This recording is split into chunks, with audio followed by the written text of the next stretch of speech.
been working hard putting the conference together, making sure that all of the speakers are aligned, and now today is more about focusing on what is incredibly important, which is the submissions, and really speaking to the questions that we've had regarding submissions and encouraging more people to submit, because we have extended the date to July 20th. So anyone who's on the fence about maybe not, is this a daring proposition? It really isn't.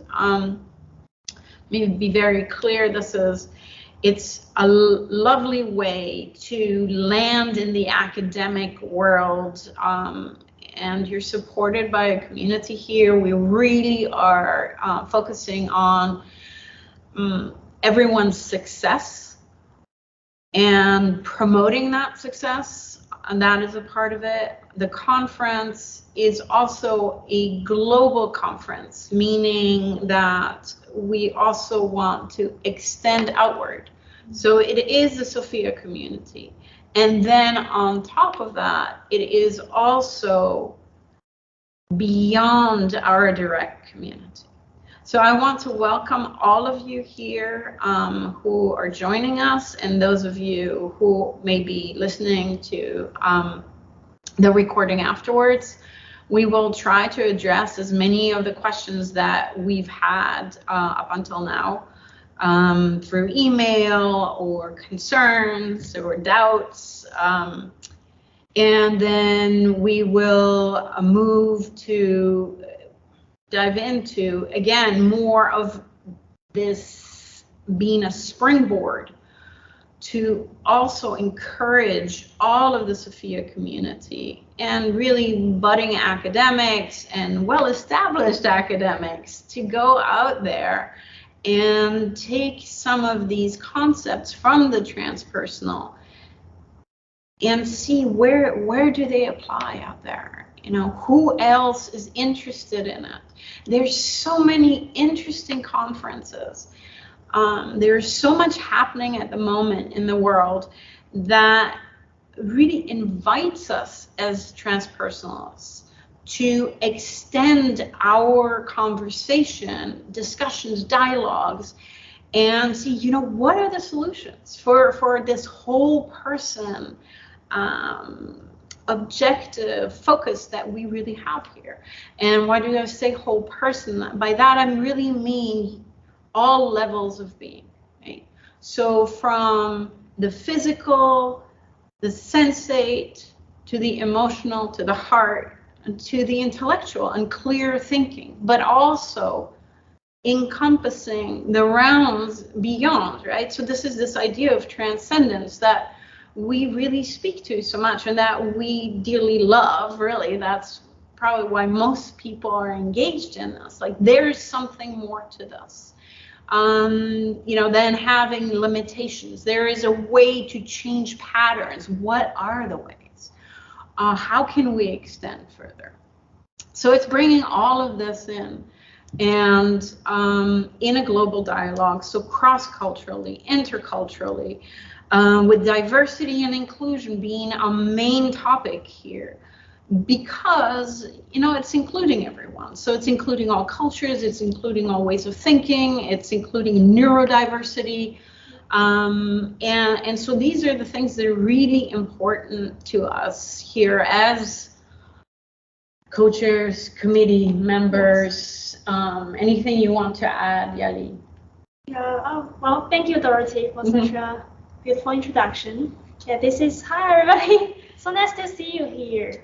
Thank you for joining us. Yeah, this is such a huge event that we have a 3-day full schedule for the 3-day online event, and then we have to believe or not, we have almost 30 speakers across the 14 regions across the world, representing 64 organizations, and they are come from not only transpersonal psychology, but all different fields. They have consciousness, they have biology, and they have neuroscience, and all these interdisciplinary areas. So it is such a beautiful event, and I just can't wait to the chemistry, all this interesting dialogue that will take place in August.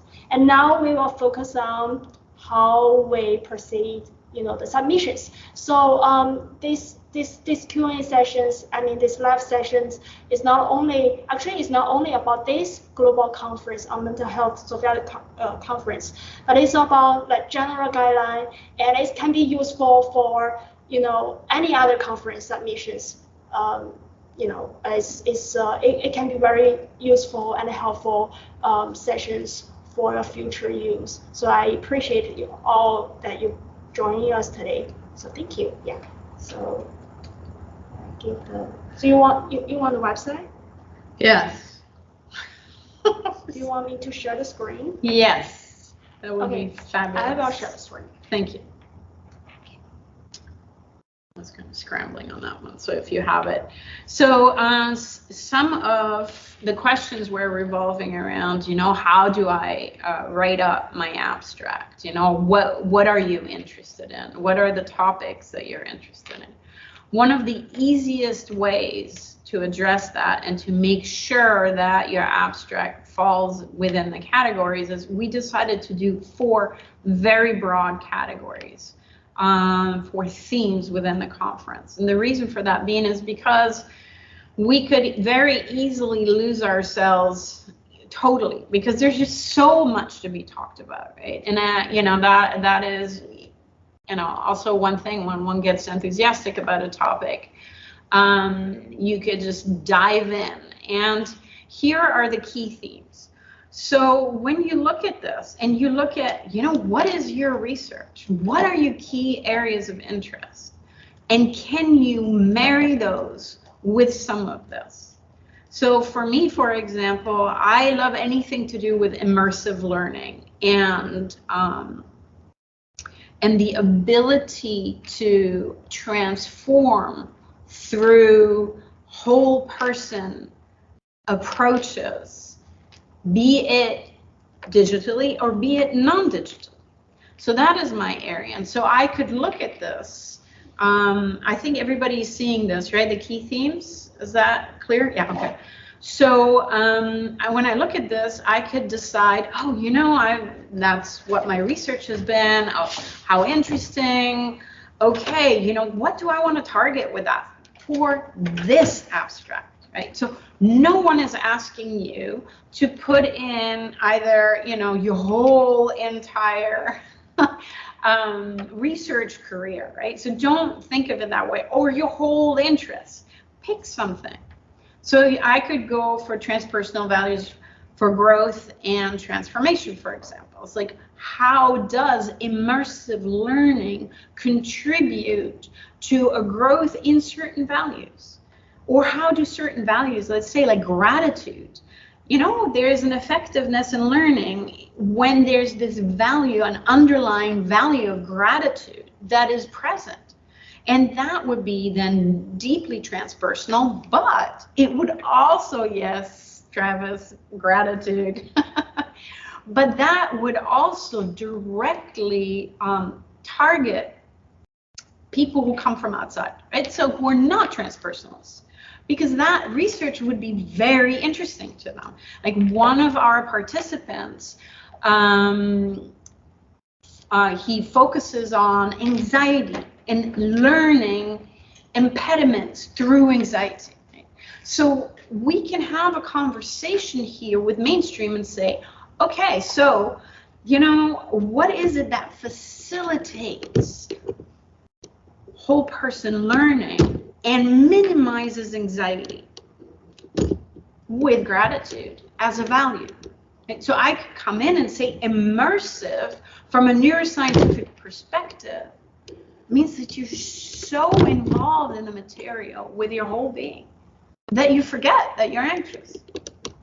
Okay? So this is why that could be interesting for me. I could, of course, go for whole person education and research. That would be a no-brainer. Or I could go into narratives. How does my narrative change if I come in with, you know, this whole person attitude, maybe of gratitude, so then how does my narrative change, my life narrative? And how does that build resiliency in learning? And then, of course, psychotherapy and healing is almost obvious too, right? So, do you see where I'm heading with this? So don't be shy and dance. This is this, we always talk about play. And this is really an opportunity to play. We are offering or giving an invitation out to come and play with us with these themes. Or the other theme that would be fabulous is the future of transpersonal psychology. And what does it bring for us? How does it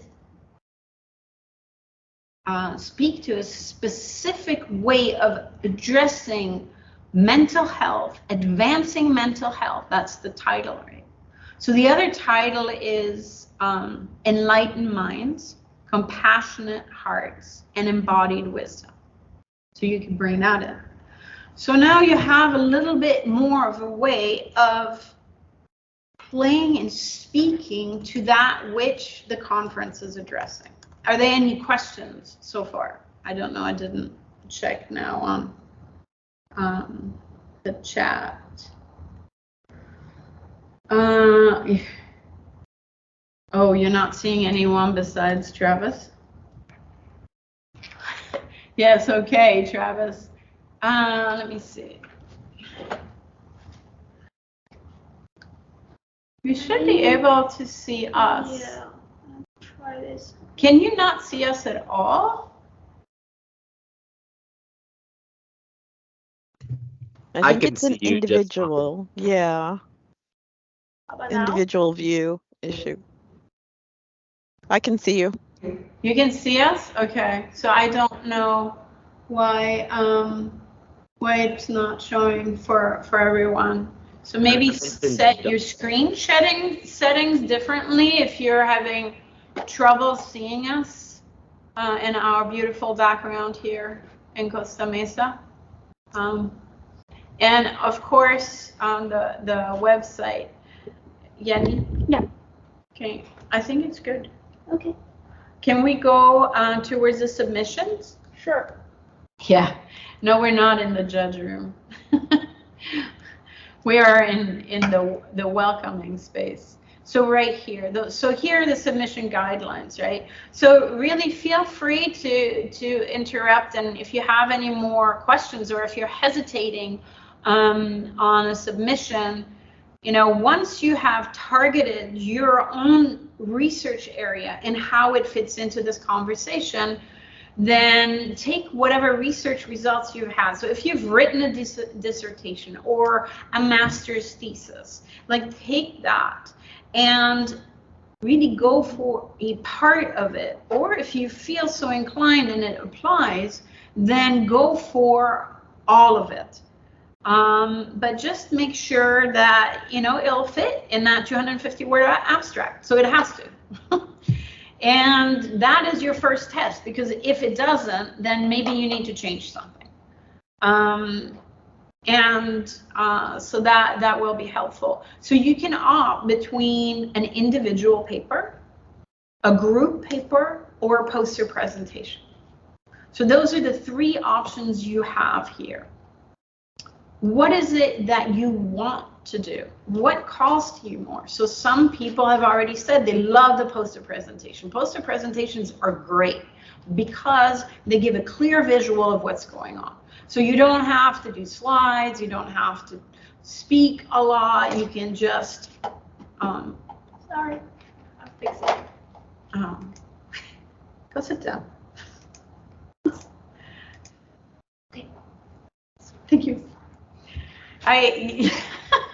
Yeli is fixing all the technology, and so we're trying to, yes, but I need you here, Yeli. So. Okay, yeah, I'll be right there. Okay. because we have some questions that are coming in. So then we have, so you have to pick individual, group, or poster. And so if you want to do a presentation about your research, then, you know, have a little slide deck ready. If your submission goes through, think about it that way. When you are submitting your abstract, think about it already. Like, what am I submitting for? Am I submitting for, you know, my individual presentation with slides, preferably?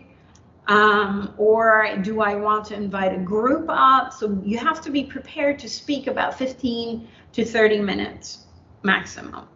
And if you have a group presentation, who else do you want, you know, to include? And then you should submit an abstract that includes all of you. If you have already submitted an abstract to another organization or another conference, don't use that same one. That'd be plagiarizing yourself, right? Use a different one. Tackle it slightly differently. That doesn't mean that you can't talk about the subject at all. It means, how can I think about this? Maybe it's from one of the themes, or it's from the heading of the conference, or you target it towards advancing mental health. So all of these things you could integrate into your submission. Poster presentation. Again, for those of you who are very visual, this may be something that you want to try out. And all of this is great. So there is no perfect anything. Don't try for perfection. Just try to try. So this is a great way to land. And the poster is really about showing everything in one visual. So the clearer you can be about that, the better it is. You need small blurbs, and you need about 4 charts that show your points, that show how you've done your research, who was included in it, and what are the results. And then pick something that will really demonstrate how impactful it was, or how not impactful it was. Like, what is your point? So you're having this conversation about what is the hypothesis, what is your question, how are you setting out, then how did you do it, then what did you discover, and what are your conclusions with that. May Simone, Dr. Dimatteo, I'm going to give the floor to you. Anything you want to add, and what has been said and how it's been said? I want to just build off of that thought that don't wait until you get the paper in hand. There really is opportunities out there. Find the organization, sign up on their newsletters, because that's where you'll see the conferences come out quickly.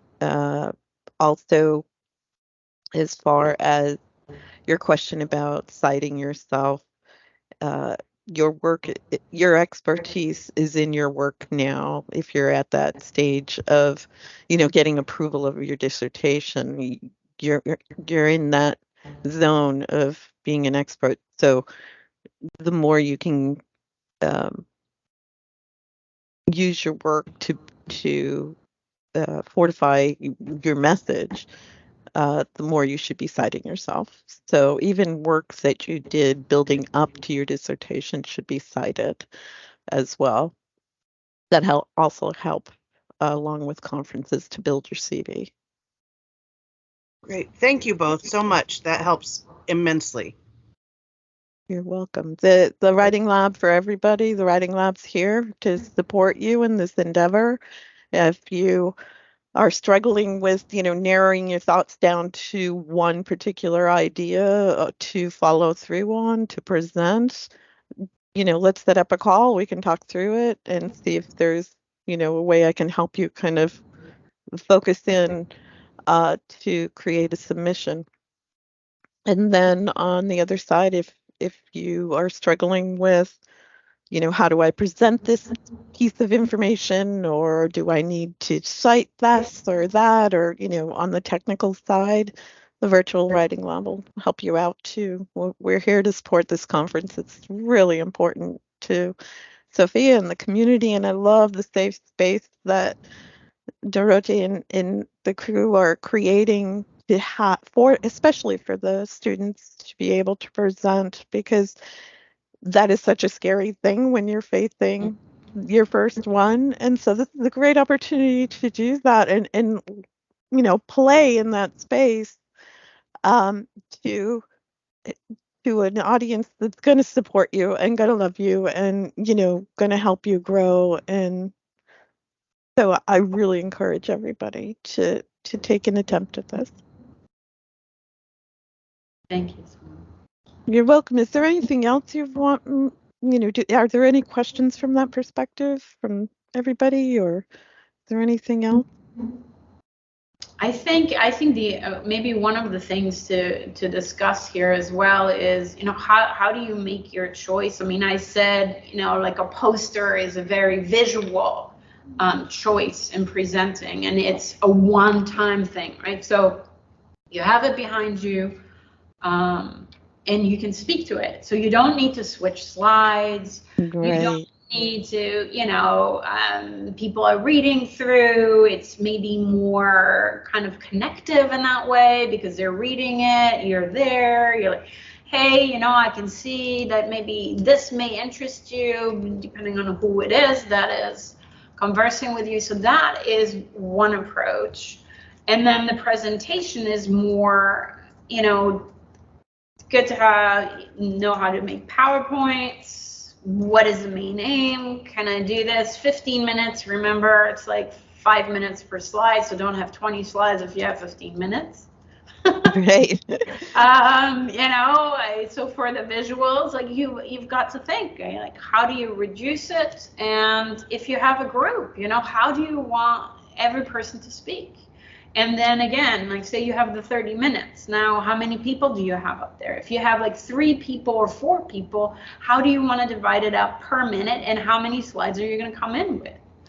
Or, is there another way to show and tell your research? I mean, we're on the edge here. So I encourage you guys, like if you're doing something about movement, bring it in, show it off. And maybe that's more interesting. I don't know, Simone, anything you want to add to that? Well, there's typical guidelines on creating any kind of visual, and that is, keeping your verbiage at a minimum because you want people paying attention to you rather than what's behind you, right? Reading what's behind you. You want them to hear your message rather than assume that they're going to get your message through what they're reading. And so that's a mistake. I work with a lot of speakers that they make. They put it all on the slide, and then when they're standing in front of it, the audience is reading the slide right over their shoulder kind of thing. So when you're presenting information, and this really works well for the poster side of it too, less is better. You just need a visual cue to talk to, really, so that you can get across the information and not your presentation or your poster. You want it to be engaging enough that somebody will ask a question. As far as the poster goes, maybe somebody says, why is this? What did you find here? That sort of thing. You want to have enough information, but too much is definitely not a great way to present information. And typically a slide, as Dorote said, is average about 5 minutes. Where I find working with groups who do a lot of presentations is who's going to take what piece, and rely on the strengths of the partners in the team, because it'll be a stronger presentation if everybody's working from their strengths. So if somebody's really good in one section, let them have that. If you're good in this section, let you take that and really take the time to figure that out, because that's where a good strong group presentation comes from, is everybody's talking from their strengths.